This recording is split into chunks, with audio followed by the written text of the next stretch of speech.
6 teknis penggunaan alat yang harus diperhatikan ketika melakukan wawancara audiovisual. Halo, perkenalkan kami dari mahasiswa Ilmu Komunikasi Fisip Untan dengan saya Elsa. Dan saya Verla. Nah, Verla, hari ini kita mau ngapain nih? Nah, pada video kali ini kita akan menjelaskan mengenai 6 teknis penggunaan alat yang perlu diperhatikan ketika melakukan wawancara audiovisual. Nah, sebelum masuk ke pembahasan, kita perlu mengetahui apa sih wawancara audiovisual itu. Nah, itu tuh apa, Ver?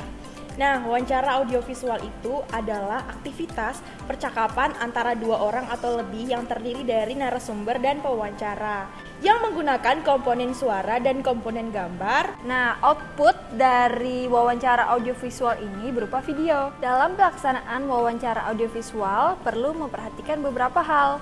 Selain kesiapan dari pewawancara dan narasumber seperti busana, penguasaan materi dan kesiapan diri, kita juga memperhatikan teknis penggunaan alat dalam wawancara audiovisual. The first one, ada penyetingan kamera atau handphone. Nah, untuk penyetingan kamera ini harus memperhatikan letak kamera terhadap objek.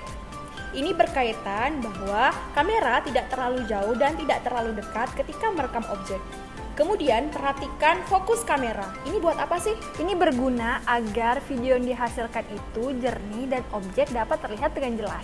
Selanjutnya, perhatikan objek yang mengganggu. Nah, objek yang mengganggu itu bisa aja seperti ada orang yang lewat atau ada properti yang sebenarnya tidak perlu digunakan. Next, gunakan alat penunjang. Nah, alat penunjang ini bisa berupa tripod dan stabilizer. Gunanya untuk menghindari hasil video yang shaky dan tidak stabil. Terakhir, make sure kamera Anda sudah siap untuk digunakan.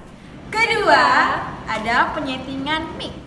Nah, hal yang perlu diperhatikan adalah memilih jenis mic. Pemilihan mic ini disesuaikan dengan kebutuhan wawancara Anda. Nah, contohnya adalah ketika melakukan wawancara talk show biasanya menggunakan mic itu jenis clip-on. Selanjutnya ada peletakan mic. Nah, ini berpengaruh terhadap suara yang dihasilkan. Contohnya apa sih? Contohnya itu pada penggunaan mic clip-on. Biasanya mic clip-on akan diletakkan di kerah baju narasumber.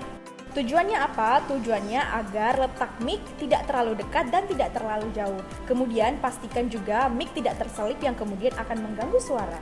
Terakhir, jika Anda tidak memiliki mic, Anda bisa menggunakan perekam suara yang ada di HP Anda.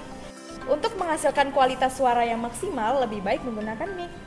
Ketiga, ada lighting atau pencahayaan.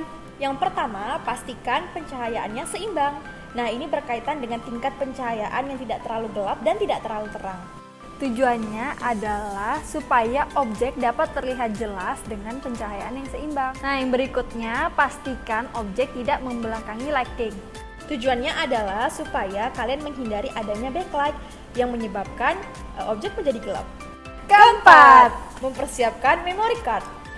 Pertama, untuk kamera, pastikan Anda memiliki memory card cadangan. Tujuannya, jika memori yang sedang dipakai itu penuh, Anda bisa menggunakan memori cadangan. Nah, sama halnya jika Anda menggunakan handphone. Nah, pastikan memori handphone kalian cukup untuk menampung banyak footage yang diperlukan. Kelima, mempersiapkan alat tulis. Alat tulis ini berupa buku dan pulpen. Gunanya adalah untuk mencatat informasi-informasi seputar wawancara, bahkan informasi tak terduga. Keenam, persiapan baterai.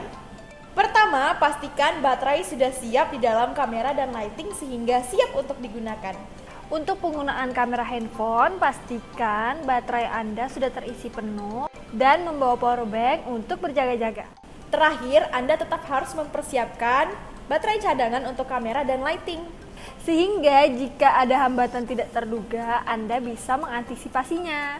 Selain 6 teknis tadi, ada beberapa hal lain yang harus kita perhatikan dalam wawancara audiovisual. Nah, ada suasana.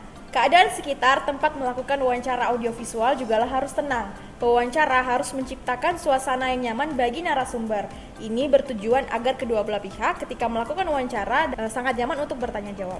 Suasana tempat juga penting. Tempat yang kondusif akan menghasilkan wawancara audiovisual yang terhindar dari noise atau gangguan. Ini serupa ya dengan poin yang pertama tadi. Kemudian ada posisi pewawancara dan narasumber juga perlu diperhatikan. Jarak antara pewawancara dan narasumber tidak terlalu jauh dan tidak terlalu dekat agar pembicaraannya lebih intim. Kemudian terakhir, posisi pewawancara dan narasumber harus memahami peletakan alat, salah satunya adalah mic. Usahakan peletakan mic tidak menutupi wajah narasumber. Nah, itulah tadi penjelasan 6 teknis penggunaan alat dalam wawancara audiovisual. Dan beberapa hal penting yang perlu diperhatikan juga ketika melakukan wawancara audiovisual. Semoga bermanfaat ya. Verla dan Elsa undur diri. Bye!